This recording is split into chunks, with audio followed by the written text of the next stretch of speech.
শেখ হাসিনার স্বৈরাচার হিসাবে এতদিন শাসন করার পরে আমাদের মধ্যে কি একটা এরকম একটা মন মানসিকতা জিজ্ঞেস ডেভেলপ করেছে, as if আমি যেটা ভালো মনে করি, আমরা মনে করি, তা আমরা তো পার্ট ছিলাম এটার।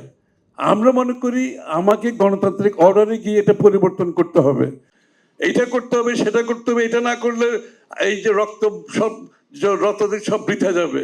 আর এইটা তো আমরা সকলেই বুঝি। এটা তো আমি আর আপনি বসে সিদ্ধান্ত নেওয়ার কিছু না। আপনাকে গণতন্ত্রের প্রতি আপনার সম্মান থেকে থাকতে হবে। দেশের মানুষের মালিকানার কথা বলে আসছি, আমরা মালিক হয়ে যাচ্ছি। আমরা মনে করি এইগুলো রাইট ডিসিশন। নো, যেখানে ঐক্যমত হবে না, আপনি জনগণের কাছে যান। এখানে টেবিলের মধ্যে ঝগড়াঝাটি করে লাভ হবে না, কারণ প্রত্যেকটি রাজনৈতিক দলের নিজস্ব ভাবনা, চিন্তা, রূপরেখা আছে। এটা বুঝতে হবে। আপনার রূপরেখা আমার রূপরেখা এক হবে না। ডোন্ট ফোর্স, এই ফোর্সের টেন্ডেন্সি থেকে বেরিয়ে আসতে হবে।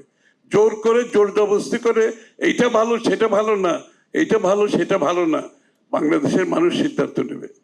যেটা জনগণ, আপনি ম্যান্ডেটের জন্য যান না জনগণের কাছে, কারণ আমাদের তো সকল দলের ভিন্ন ভিন্ন ভাবনা থাকবেই। আমরা যারা আন্দোলন করেছি, স্যাক্রিফাইস করেছি, আমাদের মধ্যে তো ভিন্ন ভাবনা আছে। তো এটার একমাত্র পথ হচ্ছে আপনি ম্যানিফেস্টোতে দিয়ে জনগণের কাছ থেকে ম্যান্ডেট নিয়ে পাস করেন। তার আগে ঢাকা শহরে কিছু লোক বসে, কিছু দল, কিছু ব্যক্তি যদি মনে করে তাদের উপরে সব সিদ্ধান্ত নির্ভর করছে, এটা তো ভুল ধারণা। এটা তো স্বৈরাচারের মন মানসিকতা থেকে আমরা সরতে পারতেছি না কেন জানি।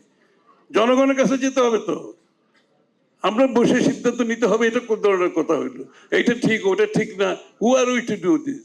আর এই স্পিরিটে আমরা সবাই আছি। এটা কিছু গুটি কয়েক লোক তো না। আমি নিজেও স্যাক্রিফাইস করেছি, আমি নিজে বহুবার জেলে গেছি। সুতরাং এগুলো আমাদেরকে বক্তৃতা দিয়ে লাভ হবে না। আপনাদের যদি কিছু থাকে জনগণের কাছে নিয়ে যান দয়া করে।